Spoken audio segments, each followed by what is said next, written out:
Fachi vient de décider et c'est fini pour la France.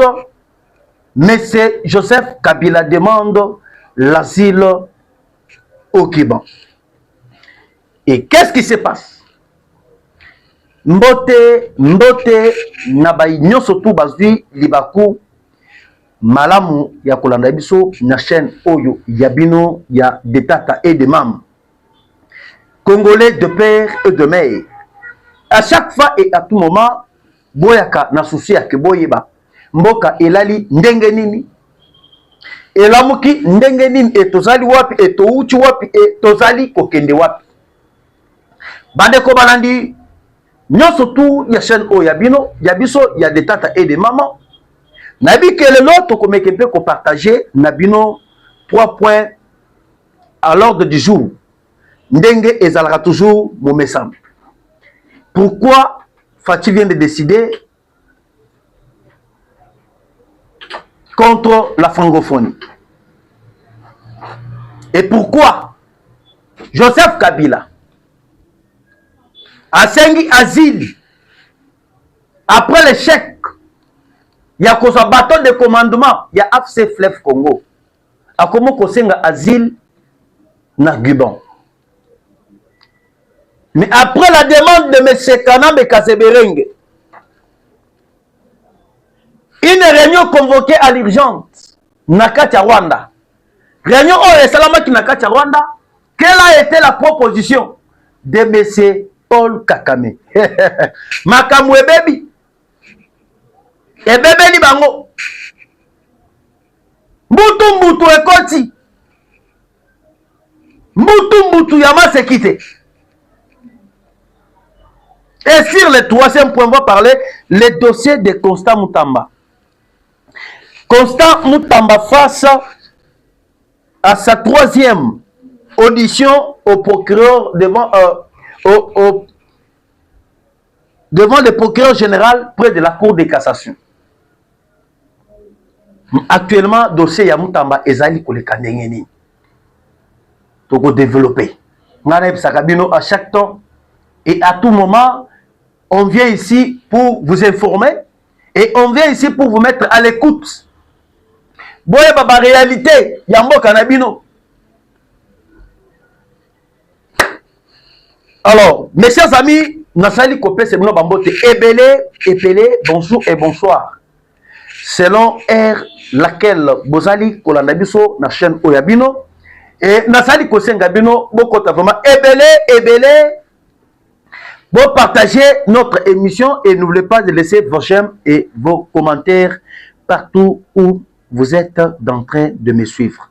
Alors, Batoto Yamama, Pampangi Namoun, Bana Betubons, Bandukuyet,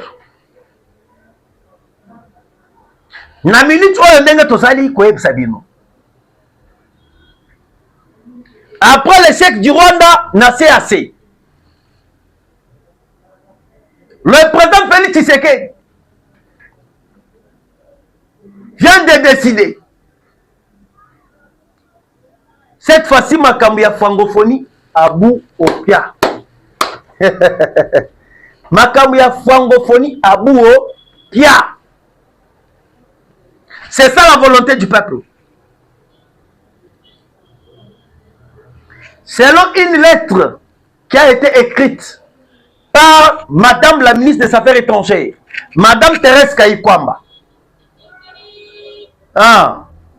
Madame Thérèse Kayikwamba, la chouchou de la République démocratique du Congo. Madame Thérèse Kayikwamba a commis Mukanda. Alobi, pas question. Ya Congo a kende ko assister dans makambo ya francophonie jusqu'à la nouvelle ordre. Et na quoi ko betel bino ba solo boyeba.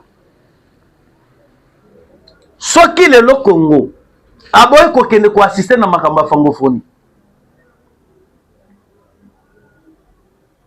Quelle sera la réaction de la France?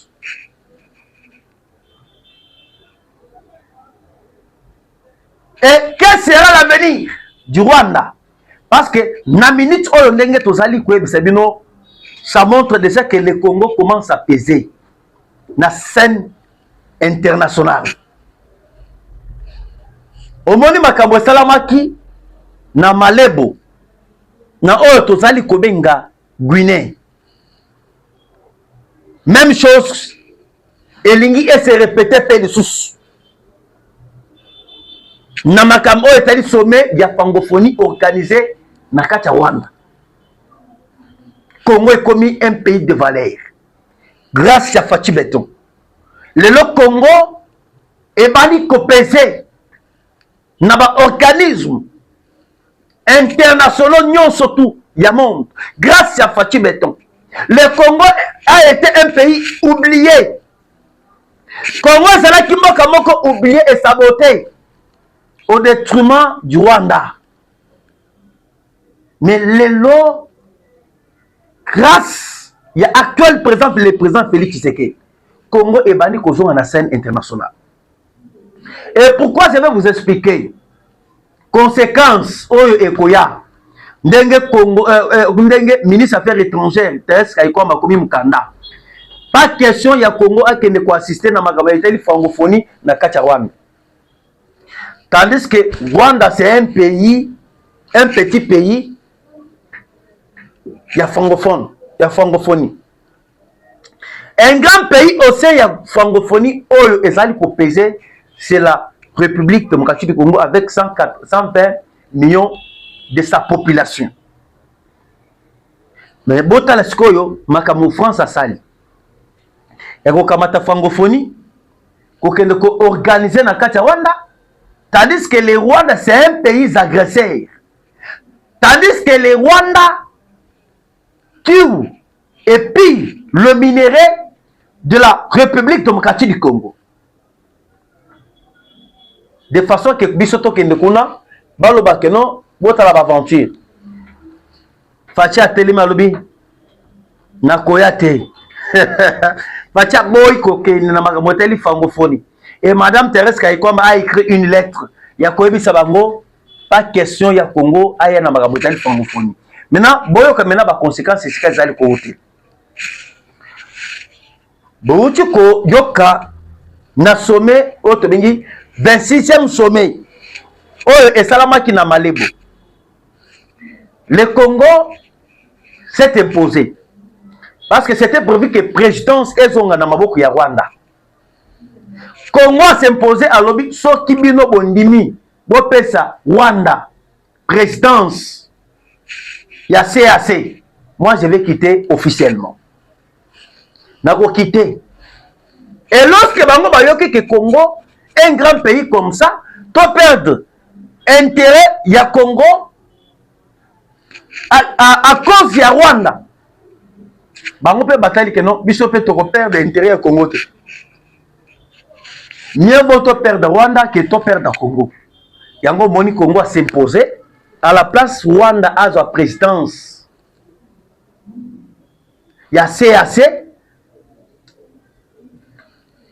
Bakamati batu oyo bazalaki toujours na kiti ya bokonzi ya présidence à CAC. Autre bengi président ya Guinée. Ba reconnu rien. Yango boyoki Rwanda telemi alobi ndenge baboko pe ses présidences, c'est-à-dire ezali na cadre ya violation ya article 6 oyo to bengi ya CAC. Bango pe basanini ba se retirer. Ndenge Rwanda se retirer, c'est-à-dire Rwanda actuellement il devient maintenant un pays isolé. Na pays ya EAC, ya CAC. Et à part ça, même cas, et c'est répété avec la France, autre bengi francophonie. Maintenant, dans le cas où c'est répété, même cas Congo a commis Mukana lobby, a koyate na makabotali francophonie. Au moment comment est-ce que Bazali Kokedena Paul Kakame, petit à petit. C'est là où vous allez comprendre que Rwanda va lâcher par France, Kalamingité. Au moment du bon, oyo, Bokopé ça a raison. Oyo, et bête bien francophonie. Congo commis Mukanda a koyate. Tandis que le pays a CAC est belé. Majorité à pays à CAC, bazalaka ba membre ya francophonie. Mais le Congo va peser sur ça. Et lorsque le Congo va peser sur ça, ba pays nyonso wana ya CAC ba ko boycotter koya na sommet ya francophonie. Maintenant lorsque ba ko boycotter et que ça répond échec ya France ou bien et que ça répond avantage ya France. Nde bisika tozali ko ebisa bino et si ka maintenant France va se débarrasser avec Kakame Yangwana. Parce que France a kolinga te échec naï. France a kolinga te ba humilié. Parce que na sommet où France a organisé. Ba mboka nyonso wana oyo ezali kopesa couleur ya sommet ya francophonie na kati ya Rwanda ezali ba pays oyo na uti kotangela bino. Maintenant ba mboka nyonso wana tango ba ko boycotter. Quel sera l'impact ya sommet wana ya francophonie et kozala te. Maintenant pour se protéger, France va accepter d'annuler cette fameuse francophonie, ou soit la France va accepter de reporter, ou soit France akolinga alongola yango na Rwanda atinda kango na kati ya République démocratique du Congo. Fachi Beton, un félémélo, un politicien de carrière. Congo ezali komata se komata. Congo ezala ki oublié. Le Congo ebani komata se komata. Makambo oyo biso tomona te na régime ya Mese Joseph Kabila. Ata lelo bato basali ko compter mandat ya Fachi. Na maboko na bango Fachi asali à 7 ans. Fachi asali déjà 6 ans. Fachi actuellement ngana zali ko ebisa bino. Makambo oyo Fachi asali na ko compter mandat ya Fachi te. Biso peuple, toko qui jamais ko compter mandat ya Fachi. Fachi jusqu'à présent ça a 3 ans. Na 3 ans ya sali tokamati 2 ans. Ya FCC les cash, ya ba blocage, o ba blocaki Fachi. A salaté, a échoué. Peuple a inaé. À part ça, tokamati 2 ans mususu. Oyo etali agression rwandaise. Fachi n'a rien. Jusqu'à présent, Fachi azali na 2 ans na ye ya pouvoir. Na 2 ans ya Fachi, malgré ba blocage, ba jamba coq. Fachi est allé plus loin. Il y a comme Congo na Conseil de sécurité des Nations Unies. Fachi est allé plus loin. Il y a casser Rwanda. Il y a des organismes internationaux qui vont valoriser Rwanda. Fachi va rester là. Merci beaucoup à Madame Thérèse Kaikwamba Thérèse, le ministre des Affaires étrangères, pour cette une bonne initiative. Oh yozi. Yako koma mukanda, yake Congo a ko assister na makamotali francophonie. Francophonie bazali koboma ba congolais aw, silence à radio. Wanda zali copier minéraux na biso, silence à radio. Et le lobo yoki déjà. Na victoire, il y a diplomatie à Fachi Beton. Joseph Kabila commence à demander l'asile. Nakacha Guban. Nanu Kabila tolembisiete. Parce que actuellement Kabila a été totalement fragilisé par la diplomatie du président Félix Tshisekedi. Kabila a télémé à Congo que non. Il faut qu'il y ait asile na katia Gibon, asengi asile na katia Gibon, asengi entre Gibon na Argentine. Et dernièrement, ce n'est pas si longtemps, na yebisa kibino, Kabila akendaki na katia oyo tozali kobenga Congo Brazzaville ya kosenga asile. Brazzaville baboyelaye. Baboyelaye.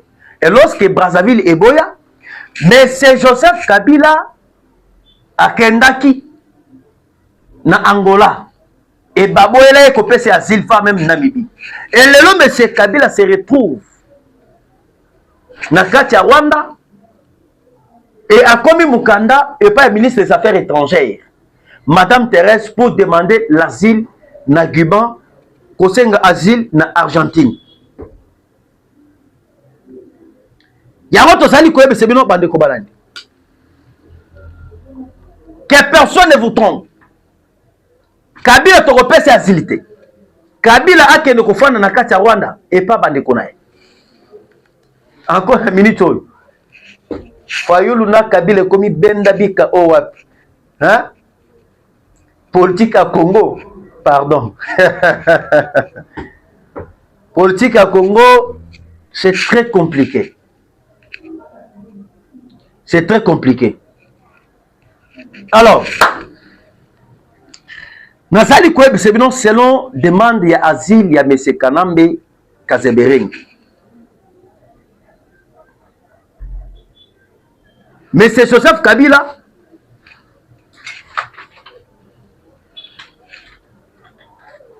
Azali yango toyebisi bino na asile oyo ye asengi. Mais c'est Paul Kagame n'est plus d'accord. Pourquoi le Kabila est allé plus loin que Senga asile? Parce que le Koyango va bêtir réunion yan kafu na kati Rwanda. Biso toloba ki makambo oyo. Kabila basimi se touche. Et pas ya mais c'est Paul Kagame. Toloba. Et si quoi le makambo wana ebimi officiellement. Makambo wana est commis officiel.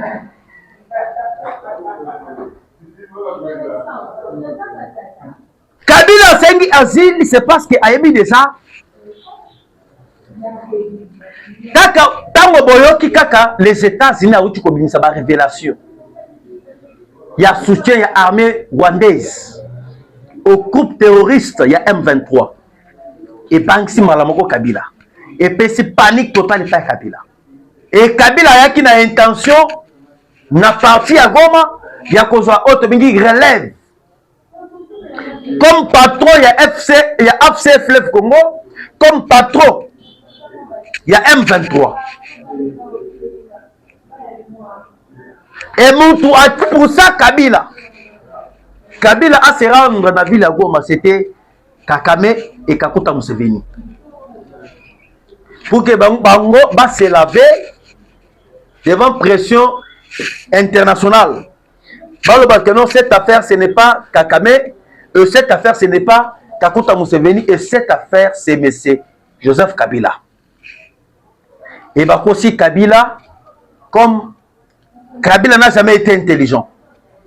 Comme M. Joseph Kabila n'a jamais été sage. Bakosie na jemuke, akwe na jemuke. Tonga koti kuna. Kabila pensait que la rébellion devrait prendre l'ampleur. Et M. Joseph Kabila pensait que Ndenge Ayaki Nagoma a lancé ma consultation.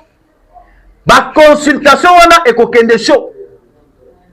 A débauché ba opposants, a débauché quelques gens, quelques bateaux bazali au sein de la majorité parlementaire, il y a union sacrée.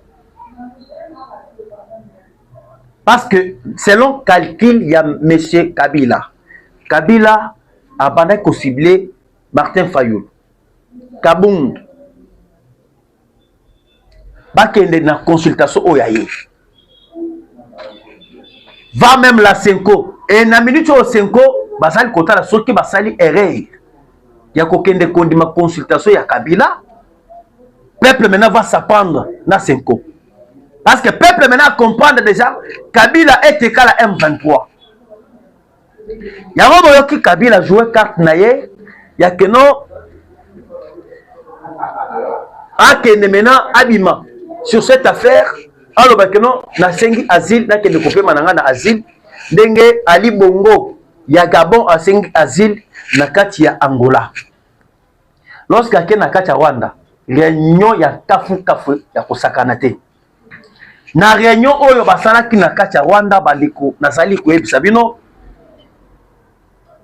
Réunion oyo ezalaki convoqué Kakame James Kabarebe. Bayebisi Kabila pointe, il n'y a pas question aucune na asile. Yo osali kofanda toujours na Goma. On continue mission na yo. o achevé mission na yo oyo oyelaki awo na parti ya Goma. Réunion esalamaki na kati ya Rwanda bapesi ata Kabila tante. Bapesi tante. Parce que Kabila komi na souci akende na asile. Ah, politique Fachi. Fachi un politicien likolo. Biso to yebisi bino que Fachi a so récupérer leadership de Afrique. Fachi c'est un grand. Le temps bozo yo kamena baso ko annuler accord ya Congo Brazzaville avec les Rwanda. Bakati signal oyo ba militaire Rwanda oyo bakitaki ndese na Brazzaville. Bakati bango signal et pas ya Sassou Nguesso. Et Sassou Nguesso a obligé bango ba matériaux na bango oyo nyonso to oyo bayaki ndese na yango. Balongola yango déjà sur les champs. Bon, t'as la bassine du temps. Le régime de Kakame touche maintenant sa fin. Bino Mokobo t'as déjà bassine du temps. Kakame azali les sous-soutés. Kakame a persister les sous-soutés devant Tshisekedi. Tshisekedi c'est un espoir pour les peuples congolais. Et namoni batobele balingaka toujours pour le bakeno Fachi à Salanine. Fachi depuis son pouvoir à Salanine. Ngana sali kolinga na expliquer bino.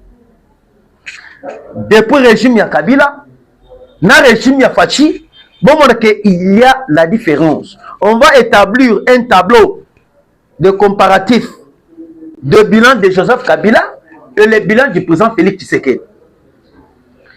Selon tableau na établir.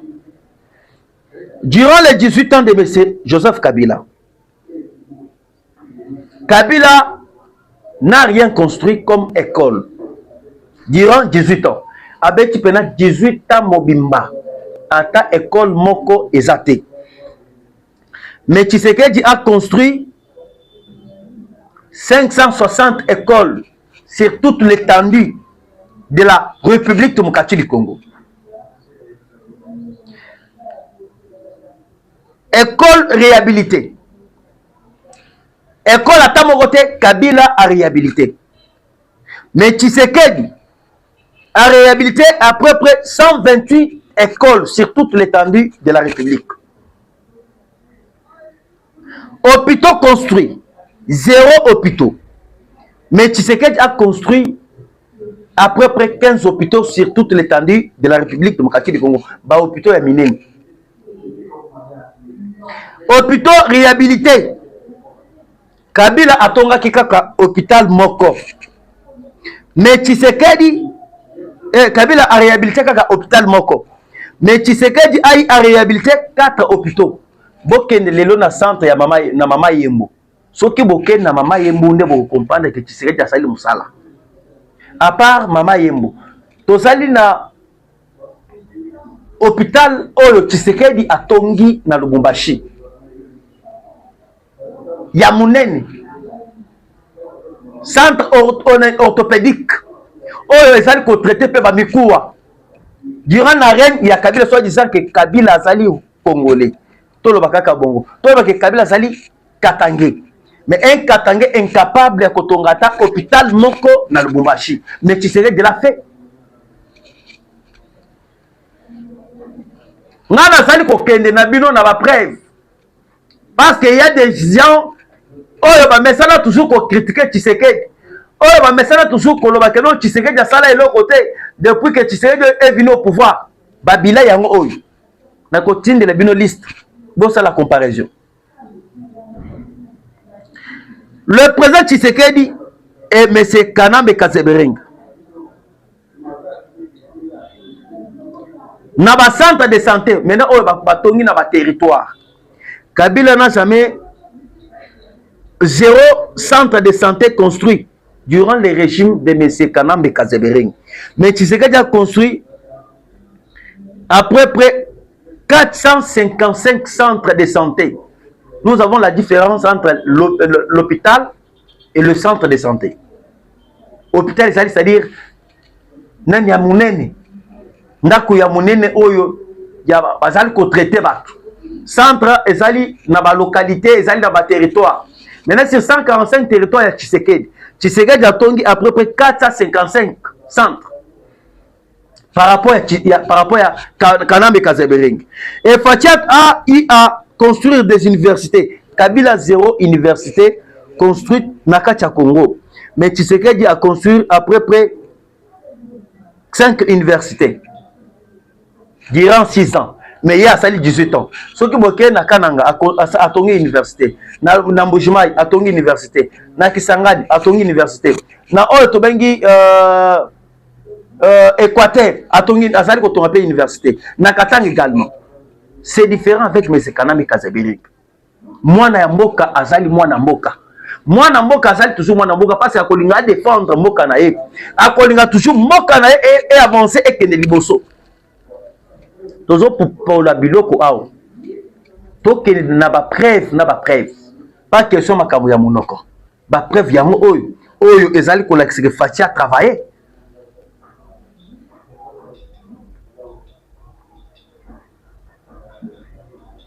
Ce qui toque na ba réhabilitation ya ba université. Kabila a réhabilité à ta université Moroté. Mais Tshisekedi a réhabilité à peu près 6 universités. Tshisekedi a construit des programmes sociaux. Article de base en baisse, 0 pour Kabila. Mais Tshisekedi a 4. Victoire diplomatique, 0 de victoire diplomatique. Mais Tshisekedi a 3 victoires diplomatiques. Mon conseil de sécurité des Nations Unies. Mosusu na ONI. Mosusu na kacha auto bengi CAC. Bomoni ba bilembo ya Fachi. Fachi Umela. Kabila n'a jamais construit le prison. Kabila a tongi 0 prison. Mais Tshisekedi a tongi à peu près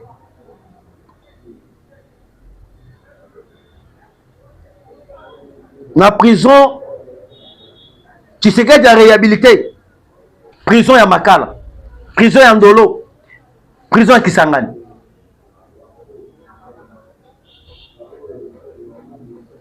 Fatia travaille.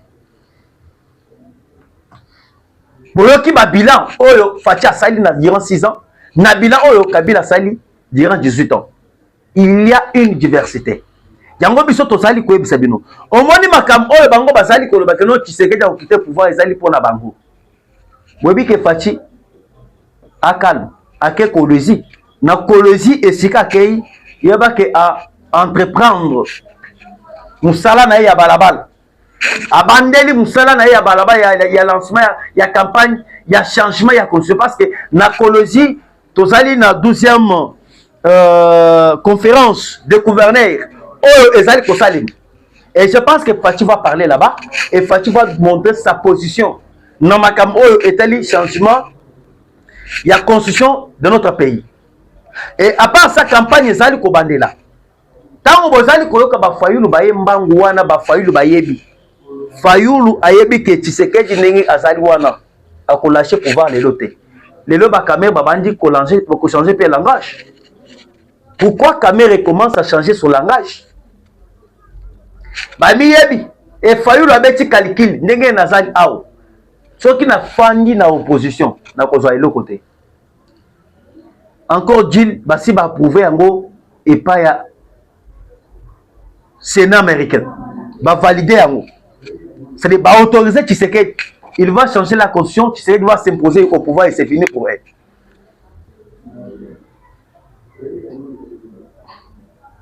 Yango beso to ebisi bino. Soki lelo basali kolobela makambo etali dialogue. Dialogue pas question avec les Rwandais, dialogue avec les Congolais de père et de mère. Et lelo nalandi monsieur monsieur Tito qui dit d'abord monsieur Vital Kamerhe. Photo ebisaka kabino, il n'y a pas le choix. Kamerhe commence à pleurer. Kamerhe abandi ko c'est déjà trop tard. Boyoka makambo Kamerhe alobi na kati assemblée nationale. To toucher maintenant point ya Mutamba. Kamerhe alobi Il y a des gens qui ont écrit au président de la République que l'on est en train de les trahir, que l'on voit à la rencontre de ses orientations. Pourquoi chercher à faire du mal aux autres de façon délibérée? J'ai déjà souffert comme ça dans ma vie. Je ne crois pas que Dieu parmi vous accepterait encore de travailler après ce que j'ai connu. Wana caméra bali kolela. Et caméra ajoute encore pour dire, il ne s'agit pas de la traîtrise, il s'agit de la maturité politique qui vous a dit que aimer le président de la République veut dire insulter les opposants. En politique, nous ne sommes pas des ennemis, mais des adversaires. Un peu de tolérance. Boki mena caméra yemoko abandi kolela. Caméra et puis déjà que dialogue est. Parce que lui espérait Namakamu Oyo Italie dialogue. Maintenant, actuellement, il n'y a pas de dialogue. Bokanga eloko Oyo Ngai Nazali Koeb Sabino. Caméra allait parce qu'il y a déjà que Fachazo bête déjà 15 ans sous le bosso. Comme à l'accès qui positionne ailleurs, il y a dialogue, il y a soutenir Bakabila, Bakatumbi, et les gens qui cherchent maintenant à changer son langage. C'est déjà trop tard. Alors, dossier, il y a Moutamba Banekobalandi, Moutamba Azali Lelo, n'a pas que général, il y a qui chasse ma tête. Je pense que Moutamba Bazali Kosan Bisaye, on va revenir, n'a pas preuve.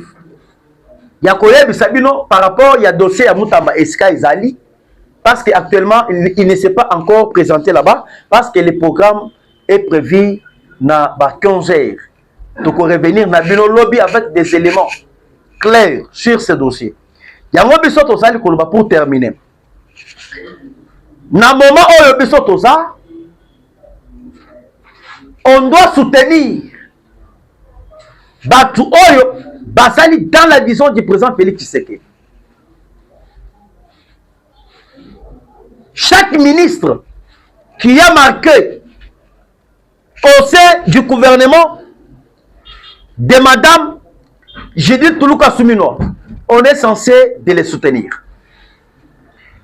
Comme le cas de ministre de Finances, son Excellence Doudou Famba, un bosseur. Le lot na gouvernement, il y a Madame Judith Toulouka Soumino.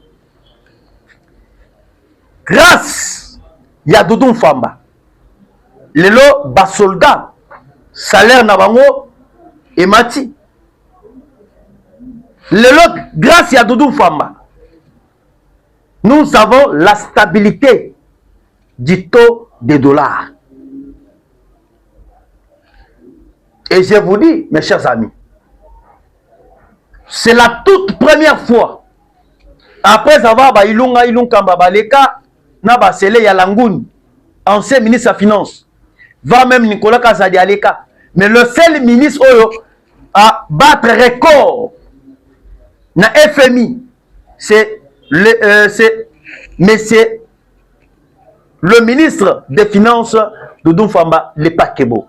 Papa, FMI a pesi biso mbongo yako tonga barrage yinga o tozali kobenga Shaba barrage yinga 3 bapesi mbongo wana pambati bapesi presque 1 milliard et quelques de dollars américains et quelques millions de dollars américains. C'est grâce à travail abattu par son excellence le ministre des Finances Doudou Famba. Bakopesa mbongo te sans que boye baye ke ministre des Finances oyo azali na capacité à gérer. Mais lorsque FMI azali kopesa mbongo yeba ke c'est parce que gestion ya ministre des Finances azali malam. Et azali pe mbala libosota dernièrement na betela ki bino le solo, il y a 60 millions de dollars américains oyo FMI a pesa. En tout cas, bravo na Doudou Famba. Ba ministre boye bazali ko mériter. Et biso to sengi et pas tata mokozamboka. Pourquoi pas reconduire son excellence Doudou Famba, ministre des Finances. Oyo asali fierté. Il y a UDPS. Oyo asali fierté. Il y a gouvernement. Il y a Madame Judith Toulouka Soumino. Alors, Bandeko, je pense que tout le temps, nous avons la prochaine émission.